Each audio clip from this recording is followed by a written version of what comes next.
the unexplainable, paranormal, conspiracies, and much more. Starring your host and co-host, Jenny Nicasio, Sean Kelly, and Jason Sledgehammer I. Petro. Brought to you by UPRN Network. Now for your host, Jenny Nicasio.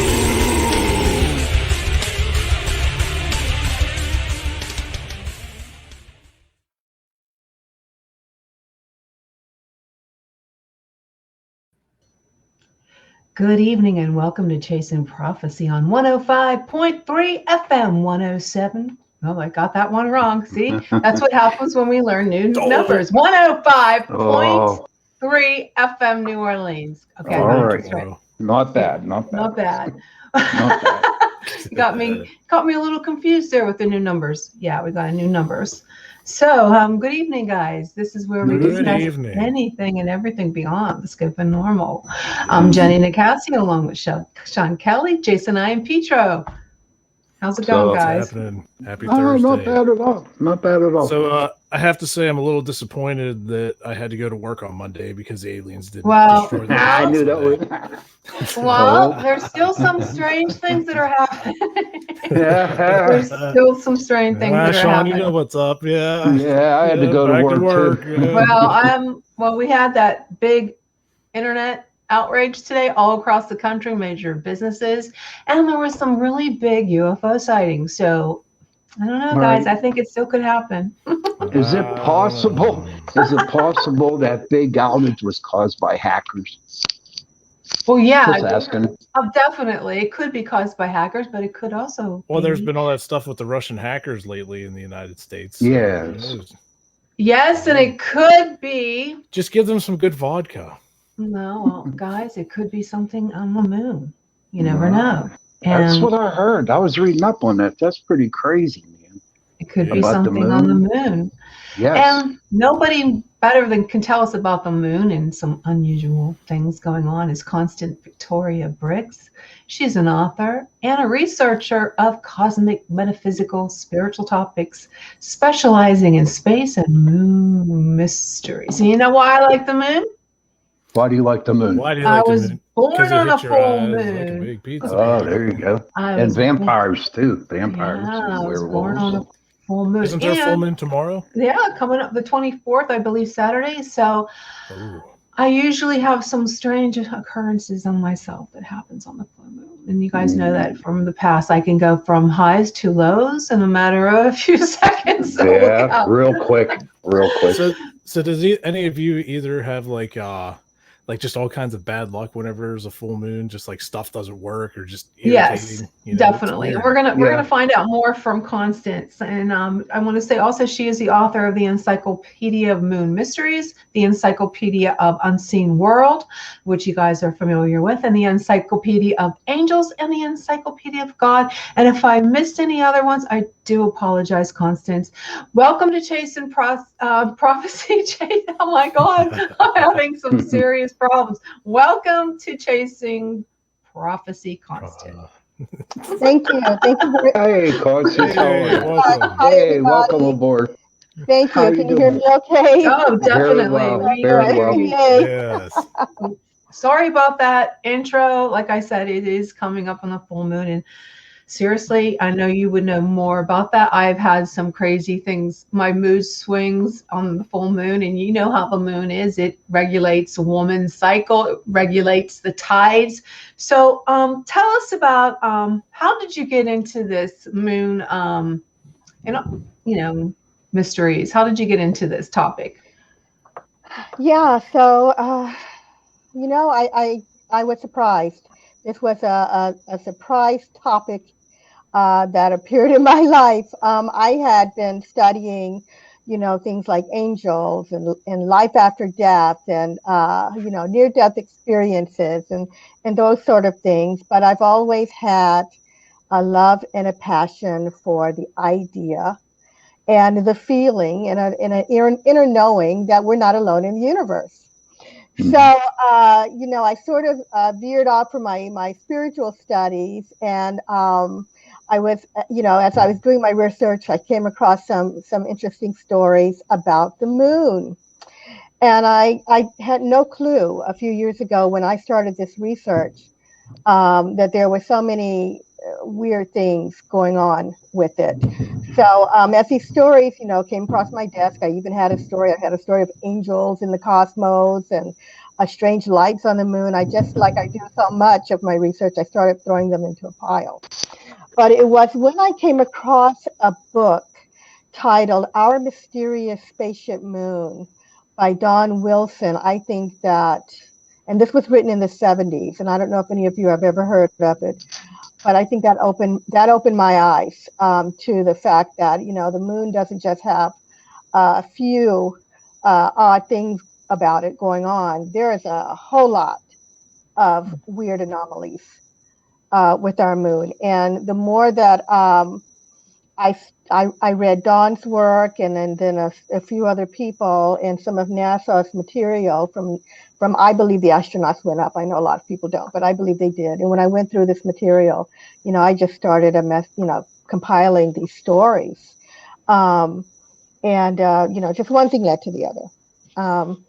Of course, we all, like many people, I love the moon. I love looking up at the moon. I had enjoyed reading tales about the moon, but this was a whole other thing because, what I've come across seems to me that, there's something going on up there and it's a big deal.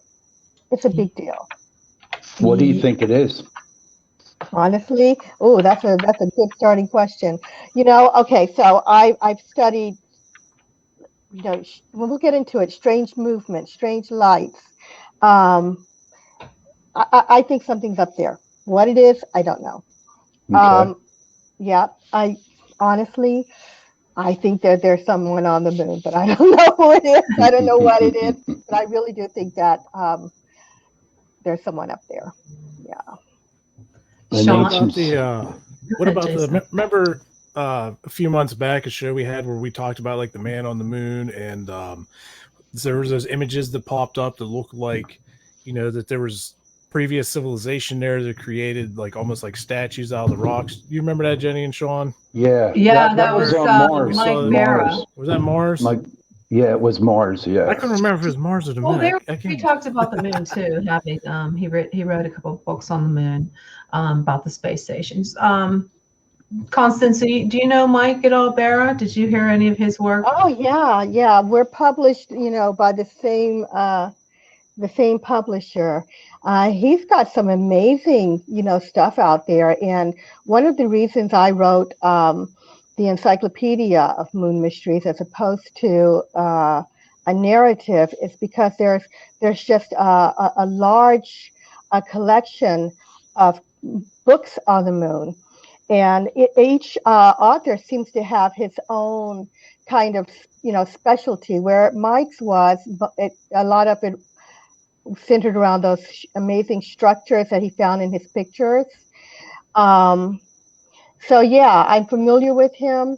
But I wrote the Encyclopedia of Moon Mysteries hoping that people would start to open their eyes a little bit and not feel like they have to read, the 10 and 12 and 20 or whatever books on the moon to get the information. I wanted them to take these stories, and some of them reference Mike, in fact, and take it as a jump start to your own research. If you want to learn about, more of those structures, there's a lot of ruins and structures, as you know, from your past show that have been found up there. Maybe to kind of take those little pieces and go off and maybe get Mike's book, or maybe get Richard Hoagland's original works on it. My research has gone even a little bit further than the structures. I've gone into, and the lights, but I've gone into more of the histories. I've tried to get into the stuff from the ancient past, as far as the philosophers, and where the moon came from. I'm working on a new book, in fact, trying to connect what I call the ET connection with planet Earth, and wonder if some of our own history, for mankind, even may have touched and started with the moon, because there are some stories dating back into the ancient past of us having a connection to the moon as well. Constance, what do you, I was looking through your book and you mentioned that there are satellites extraterrestrial satellites on the moon? Could you explain that a little bit? Did I use the word satellites, or Yeah, you said, mean? well, I'm sorry. It's the home for the extraterrestrials and a natural satellite. What do you mean by a natural satellite? Okay. So what I said is that the moon is not a natural satellite according to some people's theories. And there are stories. There is a story that goes back to the ancient past. So this is my favorite theory. First of all, we do not know specifically, definitively where the moon came from. We don't know. There's been a lot of theories out there. We've got the capture theory, the fission theory, the big whack theory of how different ideas of how the moon got started. But the scientists don't really know where it came from. And so one of the things that I wrote about was these various ideas. And my favorite one was the idea that the moon is not a natural satellite. This story originally came to people's knowledge in the 1970s when two Russian scientists came forward after looking at NASA's data that the Apollo astronauts brought back, and they came up with their conclusion that the moon is not natural, that it did not have. Yeah, have you heard that, Sean? I see you looking. Yeah. I just read something up on that, that they sent, I forget, from 1969 to 1972, there were a lot of astronauts that went up there. And first of all, they couldn't find no other civilization that was up there. And they also come to the thing where they were just, I don't know, to me it was like a government conspiracy where they had to keep their mouth shut, you know what I mean? And they really didn't get into detail. But what fascinated me the most as I was doing my research was they're claiming that the moon was actually made from molten lava. Have you ever heard of that? No, I have not heard the molten lava theory. Yeah, I know I've heard that it's got, maybe some, but I mean, it hasn't. Yeah, no, I don't know much about the molten lava theory, but I will tell you what the Soviets found from looking at the data. They said that the elements that the moon are made from are so strong and so hard that it appeared when they tried to dig into it, they couldn't. And it appeared that it was designed to be able to withstand radiation and fire and meteorite bombardment, that if ever the moon was a spaceship was going to be created, that these would be the materials, these hard materials that it would be made from.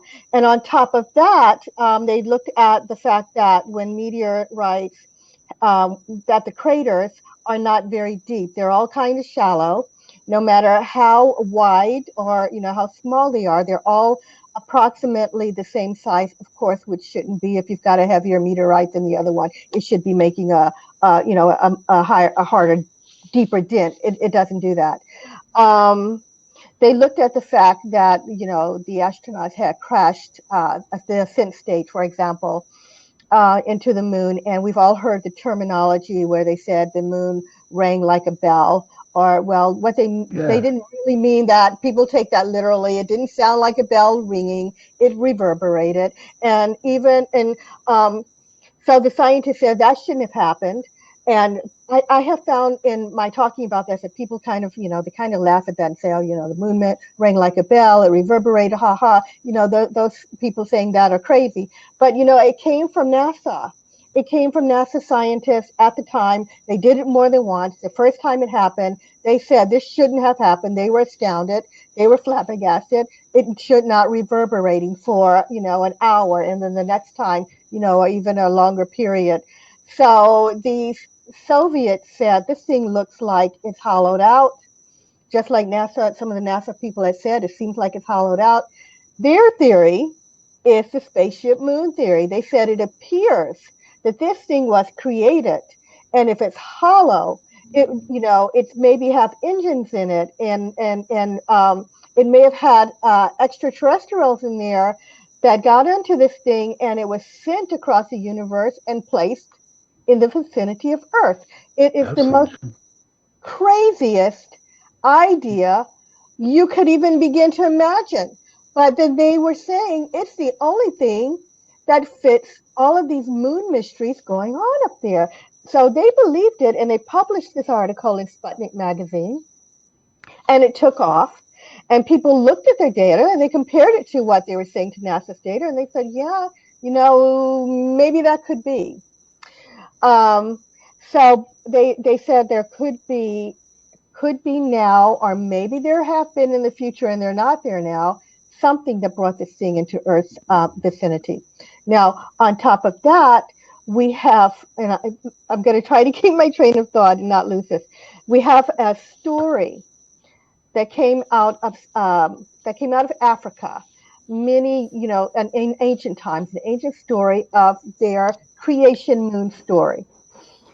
The Zulu people of Africa said the moon was created by two brothers who took a planetoid, and they called the moon an egg. They used that analogy in their story, and they said it was an egg that had its yolk removed. And these two brothers sent this egg across the universe, and that's how the moon became where it is. And for me, I found that incredibly interesting, considering what the Soviets had already said. Now, this is something else that I found in connection to it and amazing.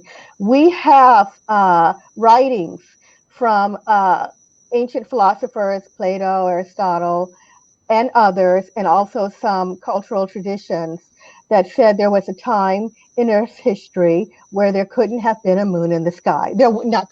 Was not a moon in the sky, which for me, when I found that story, I was really surprised. I mean, I was taught that Earth couldn't survive without a moon. There's at least one scientist that said, oh, no, that's not true. Earth can survive. Life can survive. It wouldn't be like now. There would be, upheaval and some chaos, but it doesn't mean life couldn't be here, and it doesn't mean the moon would have been rolling around. And they said, look at Mars. Mars isn't rolling around, and Mars has, two very small moons. And so the theory is that these, if there were beings that brought this thing across the universe and parked it here, that they may have put it here to stabilize the Earth and to, cause life on Earth to progress. And there was one other thing. There's an ancient writing in Bolivia. We call it the Sun Gate of Tiahuanaco. And on this gate, on these ruins, it says that the moon was brought into Earth's vicinity and about 12,000 years ago. And when this thing came in, it caused chaos on Earth. It caused, volcanic earthquakes and storms. And, that coincides with a number of other storms that are known in history, of mankind. So. Wow. Yeah. A lot of stuff. Jason, you're quiet. What are your thoughts on that? I actually had a couple. So I was reading up on something that a lot of people believe that the moon was created about 4.5 billion years ago when an asteroid the size of Mars hit Earth during its forming, and then it blew off a piece of the Earth and created the moon. I want to see if you had any thoughts on that, and also with the talking about how the moon was reverberating.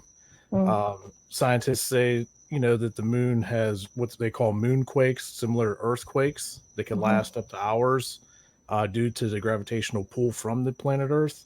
So I wanted to see if you had any thoughts on those.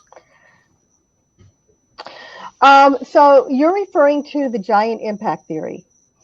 And some people refer to it as the Big Whack theory, that this planet smacked into Earth and caused part of the Earth to spill out into the universe and form this sphere that became our moon. But the problem with that theory is that the science doesn't match up, if that were the case, there would be more of the earth elements and the moon elements lining up, and they don't.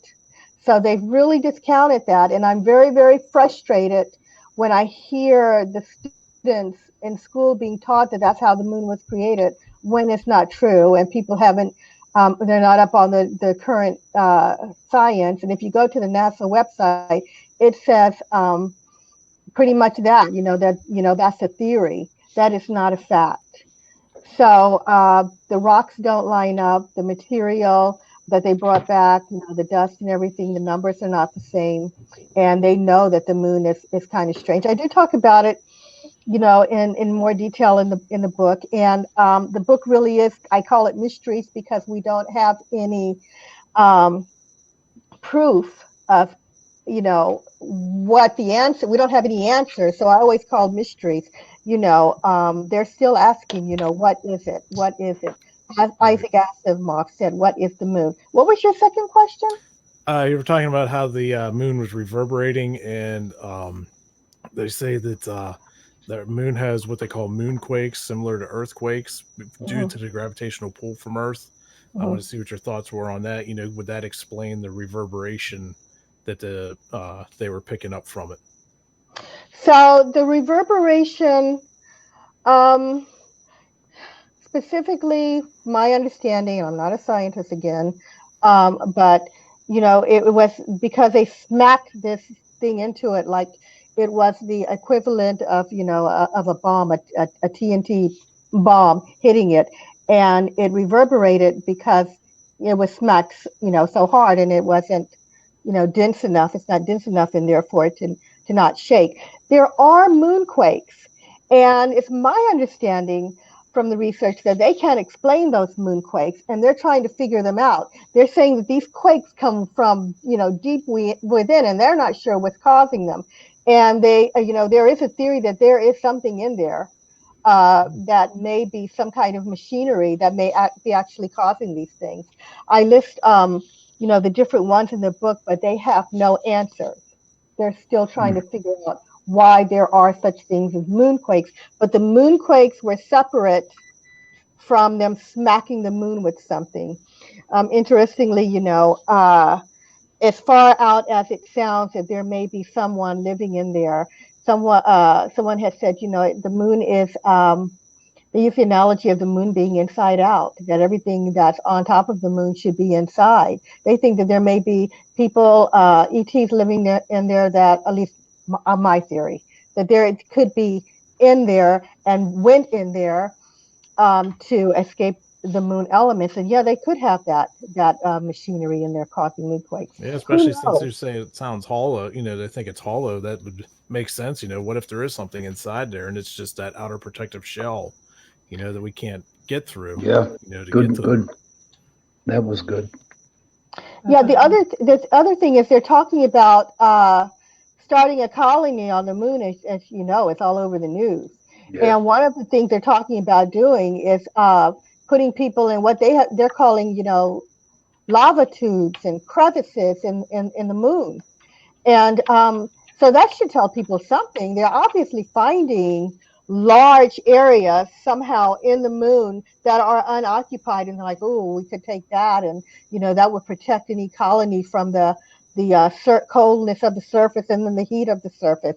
So they know, and also they have seen, the astronauts saw these openings inside of the moon, and also there was a report that the craters are bottomless. Now I don't know how they could tell.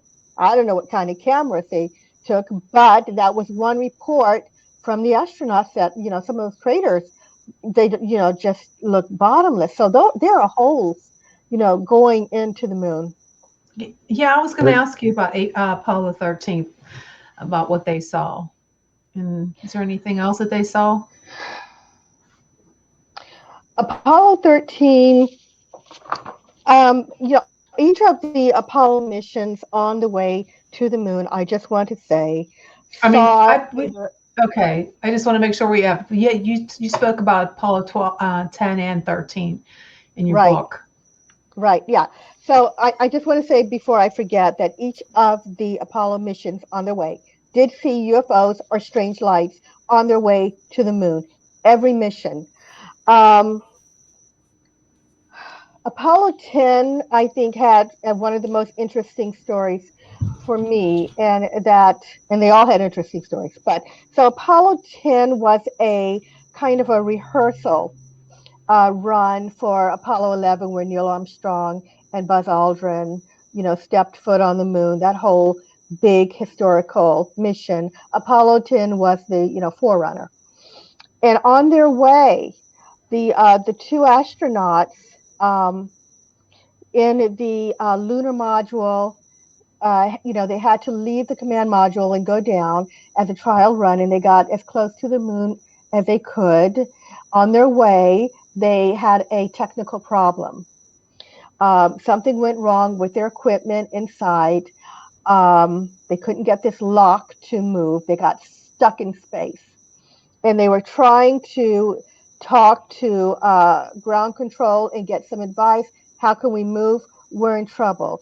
They're talking to the command module. We don't know what to do. We're in trouble. They're trying every avenue that they could, and they didn't know what to do. They see this thing outside of the little capsule window go by. It was a UFO. And not very long after that thing went by, the equipment started to work again. So once they were able to contact ground control and say, it's working fine now, everything's fine. We saw something, we don't know what it was, but everything's fine now. Ground control said continue with the mission. When they got back, the story is that they were told not to talk about it. And but the feeling was that whatever this was that passed by, actually helped them to return, to continue their mission, and to return to the command module.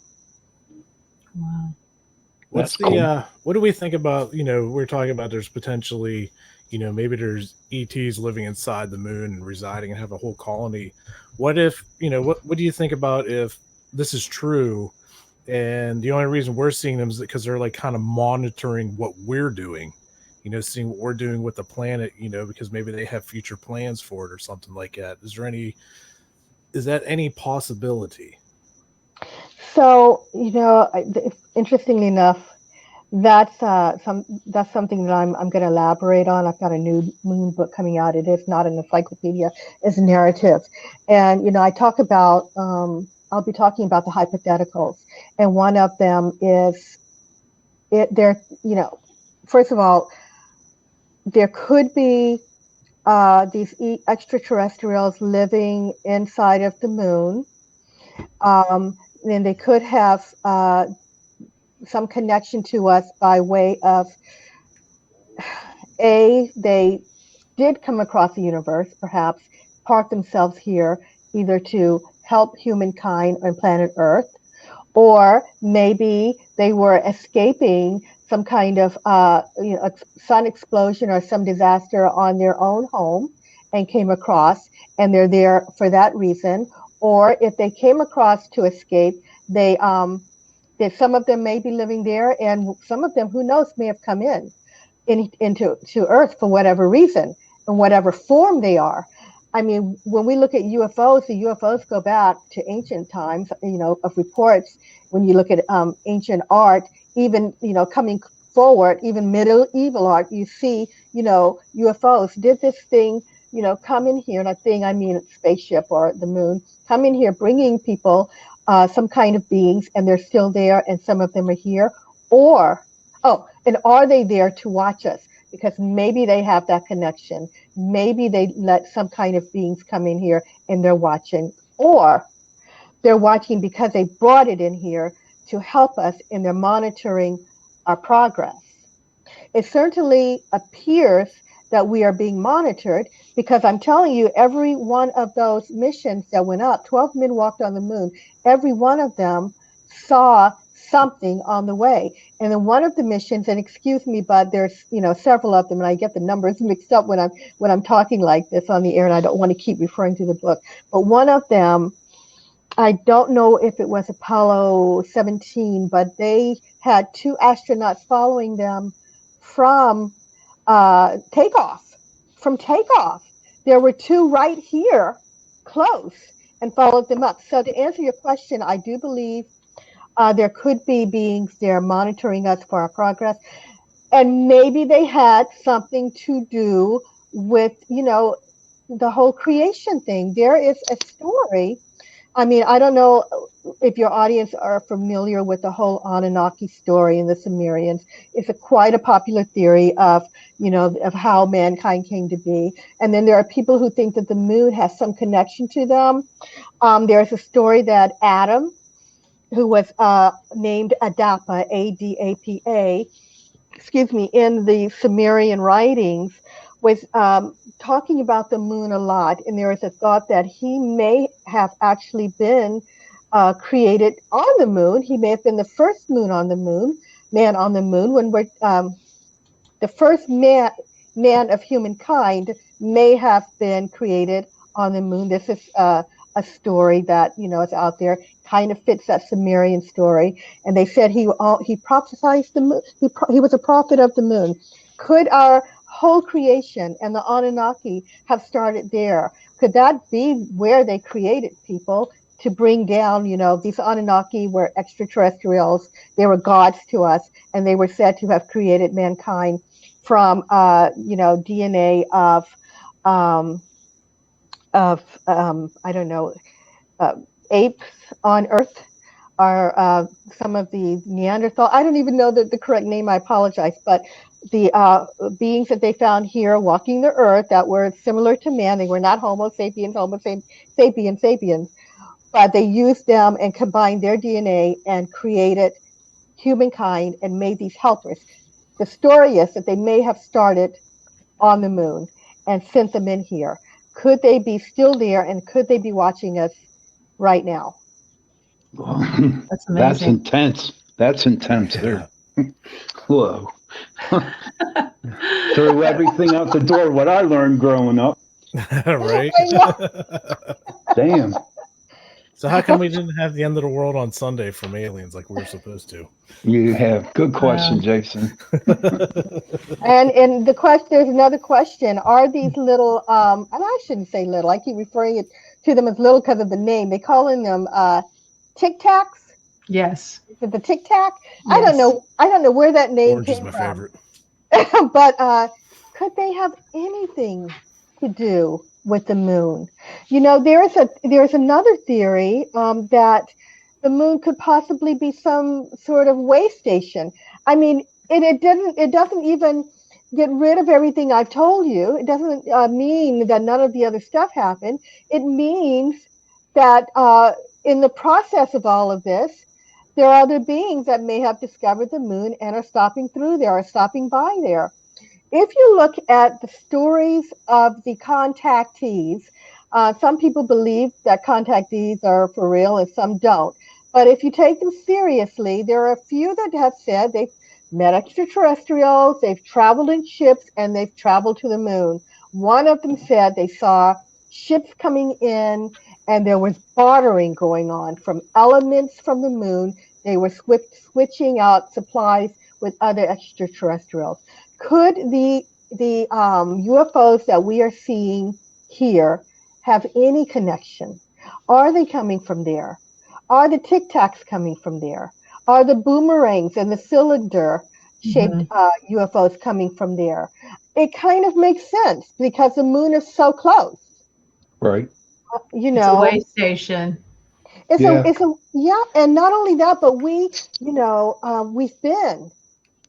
only looked at less than 1% of the moon. It's huge. Back and front, are equally as large as North America and all the places on the side.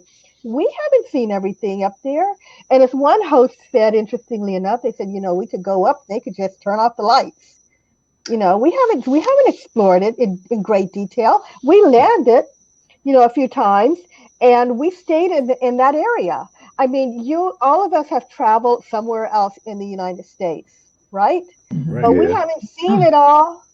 We haven't No, Most seen it all. definitely. good point. Good So they point. say we Good only point. see the same side of the moon all the time too. So that leaves the total dark side, Right. that it's never been explored because we're only seeing the one side of it. So who knows? There could be something on that side that we don't even know about. Yeah. I hear they want to put entrances it. I hear they want to put some kind of like, not a telescope, but some kind of antenna over there on the dark side to see what they can pick up on Hmm. what's Some over Pink there. Floyd. Floyd. Yeah. Funny. Yeah, I've heard about that antenna. I'm waiting. You know, I'm waiting. if a child asks you, like you have a child, and they said, "What makes the moon glow at night?" What would you say? The sun? The sun? Yeah. I'd say the sun. The sun. Yes. Okay. Because it's like when you look at that big ball and it glows like it's like a star. Yeah, And I it's Right. beautiful to look yeah. at. It really Well, the is full moon's amazing. starting early on Jenny.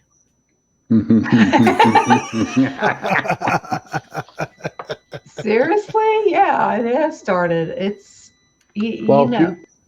if you Um, believe in crystals and stones like that, a lot of people who do crystals, they put all their crystals out on the full moon. Yeah, I It did actually that too. charges their stones up. I have some big ones over Yeah. there. I should get yeah, them. got them too. There are some other blowing going on the moon up there. Some of the craters, have been, Right. they've been. So there's a whole. I don't know if you're aware of this. There's a whole thing about lights on the moon. It's Right. called transient lunar phenomena. And what I find the most interesting about this is how we, besides them being there, is how we discover them. First of all, transient lunar phenomena, also called lunar transient phenomena, you can look it up. It's strange. Oh, look at that! Nice. Wow, Whoa. Holy wow, crap, girl. That's yeah. Damn. No wonder you got aliens coming to your house, honey. Yeah, really. Yeah. Holy crap. Oh, I've got one Holy. of those. Mine Oh, glows. jeez. Mine Yeah, glows. Oh, Oh I man. got coffee. I got my crappy iced tea here. So, so they have seen lights moving across the surface of the moon since the age of the telescope that it was first created. They've seen lights moving. They've seen things that look like something that looks like shadows, fog, lights in all different colors, shapes, and sizes. Sometimes they'll see one sphere that lasts for a few hours. Sometimes there's 5, and they don't know what they are. Okay, they can't explain them, and this has been going on for many years. So NASA created 3 different catalogs trying to keep track of these things, and the most popular one came out just before the moon missions. And the theory is that they were watching them because they were sending people up, and they wanted to know, what the heck is that? We should be monitoring them and looking at them. So you can get this book. I hear that they have some regret of putting that out, but so yeah, I believe that these lights, of course, are created by some sort of beings up there. Maybe they're just going about their business, going about their day. But here's what I'm thinking. They're starting. We're talking about starting a colony up there. Okay, Mhm. on the moon. So if there are extraterrestrials or tic tacs that live up there, I mean, they probably have it all worked out to where us and the tic tacs, I guess you want to call them, can live together as one. Doesn't that not sound like it? Or, you know what I mean? Like converge together. I And maybe certainly. that's what's happening out in Roswell. They're probably doing some business there with the ETs out in Roswell. And to make life a little bit more simpler when we have a colonization on the moon. That sounds interesting. Yeah, Yeah. I'm also sure they're going to be. I mean, if you're talking about the underground Area 51, are you talking about Deutsche? What do you? Dolce. There's so many different pronunciations of that, so we're not even going to go there. Dolce. But that's that thought just come up, as we were talking earlier about how you thinking that there's a theory of ETs being on there, and we're starting colonies. Maybe they already got something in the program working right now. We can go from there. Well, Sean, what do you think about what if they're starting to make their appearance more known because we're getting close to that? They actually don't want that to happen. Maybe they're trying to scare us and cause hysteria here. Because then people will be like, well, what if they are coming from the moon or whatever? I don't want to go up there. If they're coming out here already, I don't want to go up there. Out, who knows what's going on? Exactly. Yeah. Victoria, would you like to go to the moon? Yeah, so I've been asked this question before. So this is the thing. I said no unless they have a Starbucks. Me too. That's definitely a Starbucks. I mean, I like having things to do. I like being busy. I like research. I like writing. And I don't want to be just stuck there, just to see a bunch of stuff. I want to be. If right now, if they had a colony, I would mind going for a visit. Okay, I don't want a one-way trip to live in a colony on the moon or Mars. I really like it here. Would you take a ride up in outer space in one of Amazon's spaceships? Yeah, Jeff Bezos. Did you hear that? Yeah. There's a lot more to Prime. Yeah, no, I wouldn't. But I kind of have a different look at life in the world, I mean, I'm a person that has experienced astral projection, leaving the body and floating up and out. And I really think that you can accomplish a lot of things without spending that kind of money for 10 minutes to go up. I also believe, getting off topic, in life after death. I've had experiences, and I was saying on Facebook to someone, from me studying near-death experiences, people have said that they've left their body and gone up and above the earth. Okay, they didn't all go through tunnels. So I believe that we have something big waiting for us. Once we leave here, we are not simply humans pinned to earth. We are extraterrestrials in this form, I believe, and we will continue on, and we will be seeing things. So no, I don't need to spend my last few dollars before retirement to get on that rocket, unless they're going to send me for free. Yes. Yeah. So with the way that the moon controls like tides and everything, I was reading up that the moon is actually moving like 3.5 centimeters away from Earth every year. So obviously we'll never see this, but what do we think kind of catastrophic stuff is going to happen, say hundreds of thousands of years, millions of years? That might be the end of the Earth if the moon drifts far enough away. Does anybody, try to, we look back in the past at like dinosaurs 65 million years ago, this and that, figuring all that out. Why is anybody trying to figure out like, well, if the moon's moving, what's going to happen in millions of years from now, and try and come up with, something. Another spark some kind of ice age or something. I don't know. Yeah, I'm not a that'd be the end scientist. of the Earth altogether. It would be, but let's think about this for a second. I mean, we are expanding our technology, pretty quickly compared to, where we were just even a couple of hundred years ago. Some people theorize that we have received technology from extraterrestrials, that we jumped ahead way too quickly.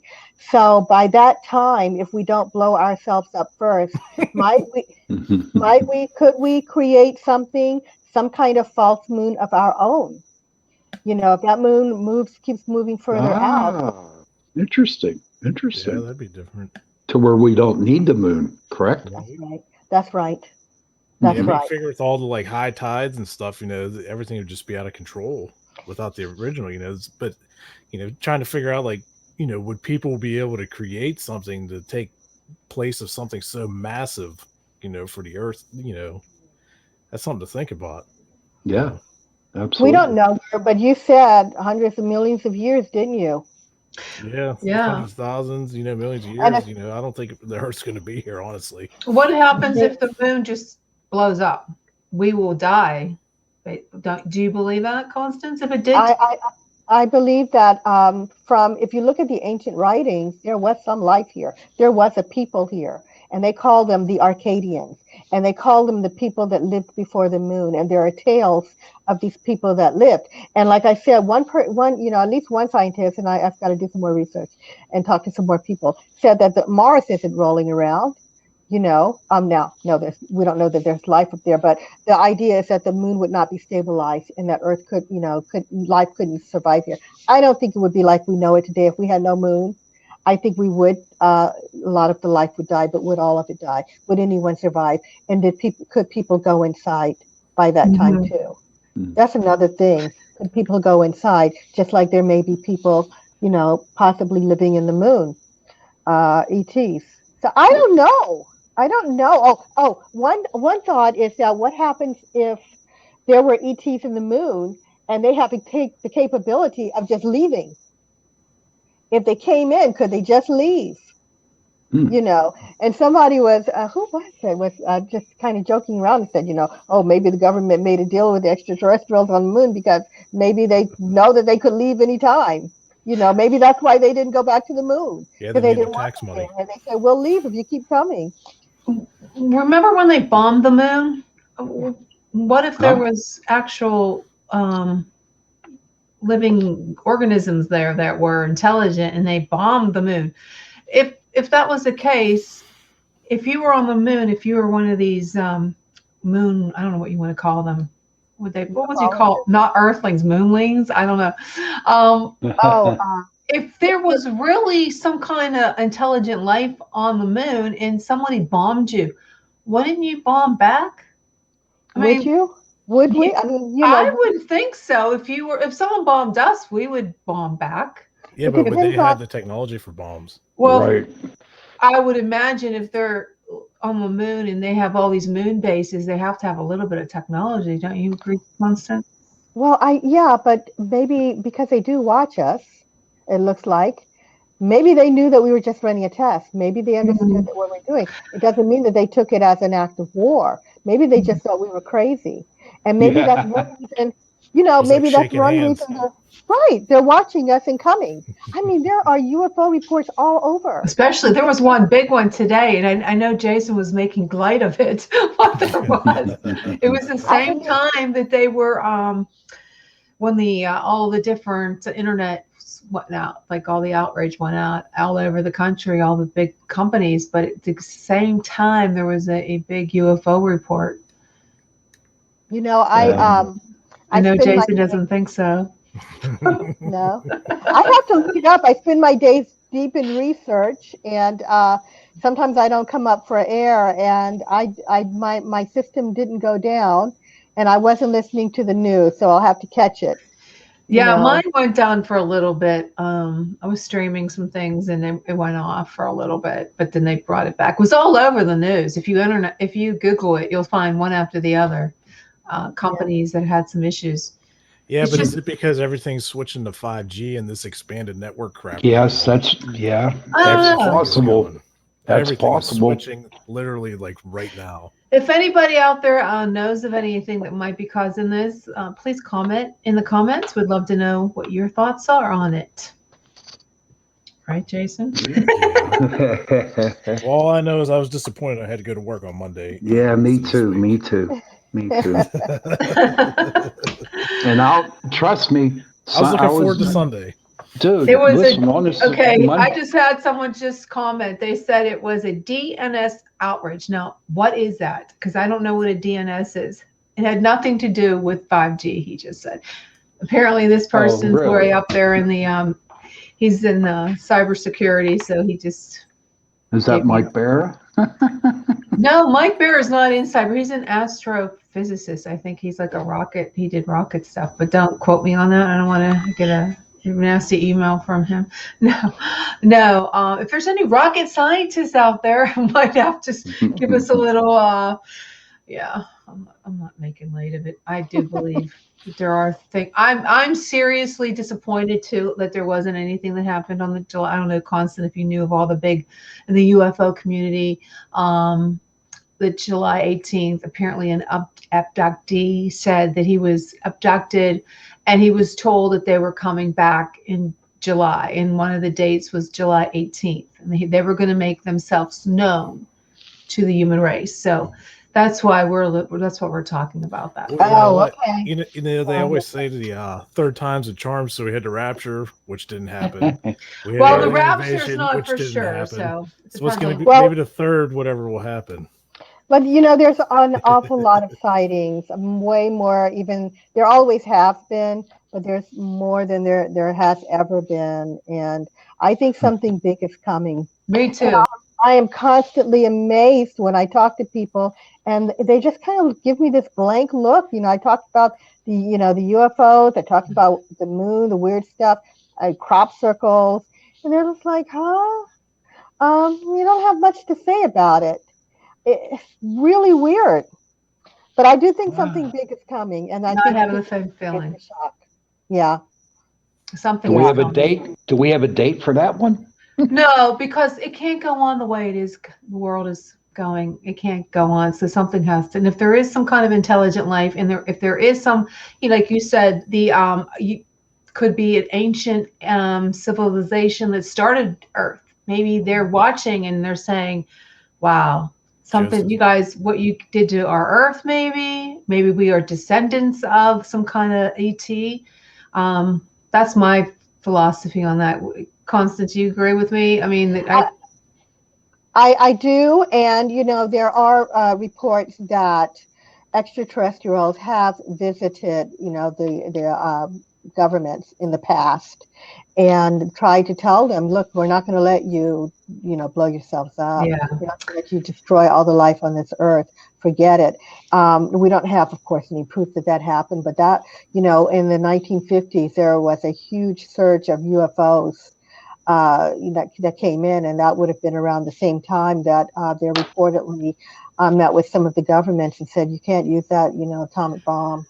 Okay, we're going to have to, I do apologize for interrupting. We're going to have to leave it at that. We just got the cue that we're out of time. So thank you, Constance. Thank you. Learn more. Guys are great. Thank you. Post on our Facebook page where they can reach you. But thank you again for tuning into Chasing Prophecy. Next week, we're going to talk about skinwalkers. So make sure you tune in. And thanks again, guys. Thank you. Have a good night. Bye, everybody. Bye. Bye. All right, everybody, it's time to vote, vote, vote. Get out there and nominate your favorite podcasts. The People's Choice Podcast Awards voting is up on the 31st of July. So go to podcastawards.com to nominate the following shows. Writers and Illustrators of the Future podcast in the categories of education and also storyteller drama. The Centralist in the category of politics and news. That's with show host Joe Montaldo. Science and Beyond in the category of science and medicine, also with show host Joe Montaldo. The Outer Realm in the category of society culture, with show hosts Michelle DeRoche and Amelia Pisano. And the Pittsburgh Paranormal Chasing Prophecy in the category of religion and spirituality. There's another category that opened up for us recently, the People's Choice, so please select for this category as well. Go to podcastawards.com to vote for these 5 shows and any others you enjoy listening to. That's podcastawards.com. And remember, voting ends July 31st, so go ahead and get your votes in.